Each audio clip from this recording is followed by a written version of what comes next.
Un père et une mère ont eu une fille qui a grandi d'un bébé dans une belle fille. La mère et le père étaient très fiers de leur fille, et un jour, le père dit: Il est le temps que vous étiez mariée, ma belle-fille.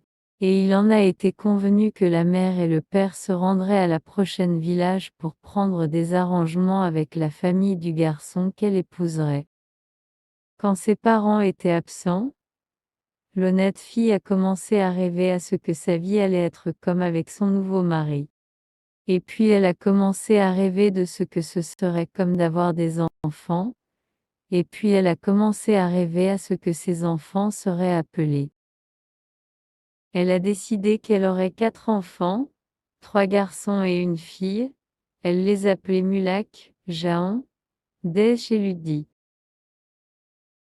Elle a imaginé ce que ce serait comme d'appeler à ses enfants quand il était temps pour eux de venir pour le dîner.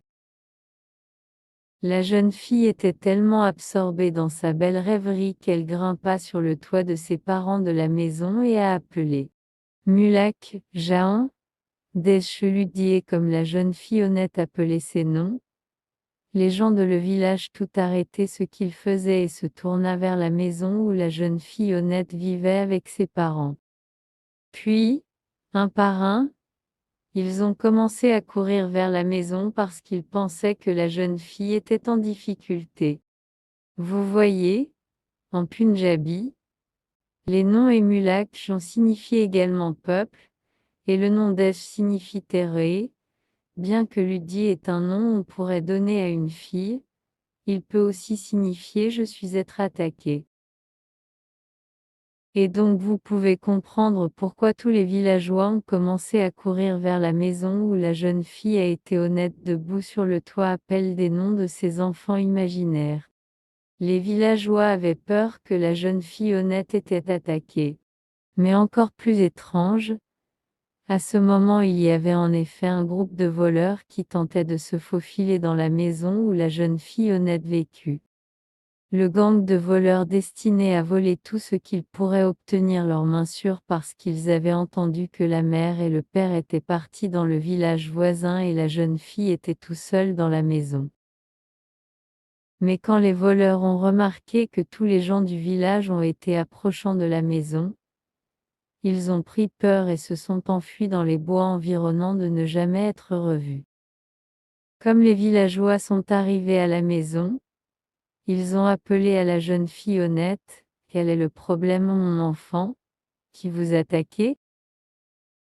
Et la jeune fille honnête répondit: Il n'y a personne me attaquer, je viens de crier à mes enfants. Mais vous n'êtes pas encore mariés, dit un villageois. Et vous ne disposez pas encore d'enfants, a protesté une autre. La jeune fille avait beaucoup de difficultés à expliquer aux villageois qu'elle a été tout simplement rêver à ce que sa vie allait être comme après avoir été mariée et avait des enfants. Les villageois ne sont pas du tout impressionnés, ils ont accusé la jeune fille honnête de la rêverie et de causer des ennuis. Mais alors un homme sage apparut de derrière la maison et a expliqué à la foule rassemblée comment il avait vu un groupe de voleurs de fonctionnement de la maison, et comment les villageois leur avaient effrayé et a sauvé la jeune fille honnête d'un terrible destin. Il a dit: Mulak et Jean sont les noms que nous donnons à notre peuple, Desh est le nom que nous donnons à notre terre, et quand cette fille honnête appela les gens de sa terre, vous tous venus? Quand elle a appelé à Ludi, vous étiez tous là pour l'aider dans son temps de besoin, est-ce pas la preuve que vous êtes tous de bonnes personnes? Les villageois ont dû être d'accord avec le sage, et ils étaient tous très fiers qu'ils avaient sauvé la jeune fille honnête des voleurs. Puis le vieux sage regarda la jeune fille et lui dit: Peut-être il est vrai aussi qu'il est une bonne chose pour un jeune à la rêverie de temps en temps. Après tout, dit-il avec un sourire, regardez ce qui est devenu de votre rêverie et comment il vous a sauvé ce jour-là. Peu de temps après, la mère et le père sont retournés au village et la jeune fille honnête a été mariée à son beau mari. Les années ont passé, et la jeune fille en effet devenir la mère de 4 beaux enfants. Elle n'a jamais oublié ce que le sage lui avait dit ce jour-là, et elle a souvent rappelé ses enfants qui était une bonne chose pour une jeune personne de rêver de temps en temps parce que des choses étonnantes viennent de rêves.